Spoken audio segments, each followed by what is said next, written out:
ये कहानी एक गांव की ऐसी दर्जन की बेटी की है जो माँ के इंतकाल के बाद अपने छोटे भाई की परवरिश करती है। उसने किस तरह सलाई करके घर को संभाला और कैसे भाई की पढ़ाई को तरजीह दी।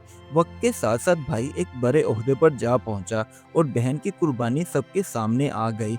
इस सारी कहानी से साबित होता है कि खामोश मेहनत और कुर्बानी कभी रायगा नहीं जाती।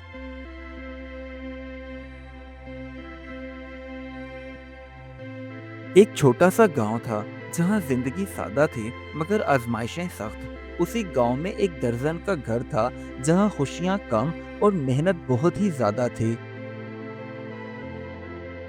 वक्त के साथ साथ मशीन चला चला कर वो दर्जन बीमार पड़ गई और घर में दवा, फिक्र और खामोशी फैल गई। बेटी बेचारी रोज अपनी माँ के पास बैठकर दुआ करती, या अल्लाह मेरी माँ को कुछ ना हो, बस उसे सेहत तंदुरुस्ती वाली लंबी जिंदगी अता करना। लेकिन उस दर्जन की बेटी शुमाइला की दुआ कबूल ना हुई और उसकी माँ हमेशा के लिए ये दुनिया छोड़कर चली गई। उस दिन शुमाइला की आंखों से आंसू कम और जिम्मेदारियां ज्यादा बह रही थीं। माँ के यूं अचानक जाने के बाद शुमाइला एकदम भरी हो गई। अब वो सिर्फ बहन नहीं रही थी, वो माँ भी थी और बाप के कमजोर कंधों का सहारा भी। इसलिए उसने चुपचाप आंसू पूंजे और सुई धागा हाथ में ले लिया। अब उस घर में दिन रात सलाई की आवाज गूंजती थी। वो कपड़ों पर टांके नहीं लगाती थी, बल्कि अपने भाई के मुस्तकबिल को सी रही थी। इसी वजह से उसका हर कपड़ा उसके लिए एक दुआ बनता जा रहा था। मगर गांव वालों की बातें अजीब अजीब थीं। कहते थे अकेली लड़की कब तक घर संभाल सकेगी, आखिर कभी तो वो ये घर छोड़कर दूसरे घर ब्याह कर चली ही जाएगी। मगर शुमाइला ने कभी किसी को जवाब ना दिया। वो चुप रहती क्योंकि वो जानती थी कि वक्त खुद ब खुद इन सबको जवाब दे देगा। अक्सर ऐसा होता, शुमाइला बेचारी खुद थक जाती मगर भाई की पढ़ाई कभी नज़रअंदाज ना होने देती। वो कहती, मेरा ख्वाब तो यही रह गया है मगर तुम्हारे ख्वाब भाई मैं ज़रूर पूरे करके रहूंगी। उसका बाप बेचारा बीमार था और जब भी वो शुमाइला को यूं सिलाई करता हुआ देखता तो खामोश रहता। उसकी आंखों में शर्मिंदगी भी थी और फख्र भी, क्योंकि वो जानता था उसकी बेटी वो कर रही है जो बड़े बड़े हौसले वाले भी नहीं कर पाते।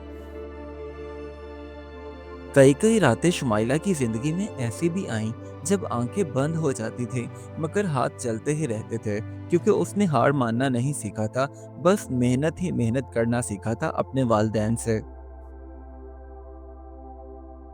वक्त आहिस्ता आहिस्ता गुजरा। नन्हा भाई अब समझदार हो चुका था और शुमाइला अब पूरे गांव में अपनी बासलाहियत नित नए डिजाइन की वजह से पहचानी जाती थी। आखिरकार शुमाइला की जिंदगी में वो दिन भी आ गया जब उसका भाई पढ़ाई लिखाई करके एक अच्छी नौकरी पर लग गया था। उस दिन शुमाइला पहली बार दिल खोलकर रोई, मगर वो आंसू गमी के नहीं बल्कि खुशी के थे। एक दिन शुमाइला का भाई पूरे वकार के साथ जब गांव वापस आया तो लोग वही थे जो पहले बातें करते थे, मगर अब नजरें बदल चुकी थीं। अब शुमाइला के घर की तारीफें हो रही थीं। उसके बाद शुमाइला के भाई ने सारे गांव वालों के सामने कहा, मैं आज पढ़ाई लिखाई करके एक अच्छी नौकरी कर रहा हूँ तो वो सिर्फ अपनी बहन की बदौलत। अगर ये मेरा साथ ना देती तो मैं आज यहाँ ना होता। ये लम्हा शुमाइला की जिंदगी का बेहतरीन इनाम था। वक्त के साथ घर के हालात बदले तो भाई के कदम मजबूत हो गए। तभी शुमाइला की शादी हो गई। उसने अपना घर छोड़ा मगर दिल में सुकून था कि उसने अपना फर्ज पूरा कर दिया है। नए घर में जब शुमाइला पहुंची तो नई जिंदगी आसान ना थी, मगर वो मुश्किलों से डरना सीखी ही नहीं थी। इसलिए वो खामोशी से हर जिम्मेदारी को निभाती और अपने काम में अपनी मेहनत दिखाती।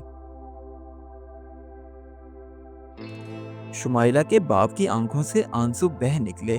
आज उसे किसी बात का अफसोस नहीं था, क्योंकि उसकी बेटी की सबसे बड़ी कामयाबी थी गांव के वही लोग جو پہلے کبھی تانے دیتے تھے، آج شمائلہ سے عزت سے بات کرتے اور اس کی مثالیں پورے گاؤں میں دیتے۔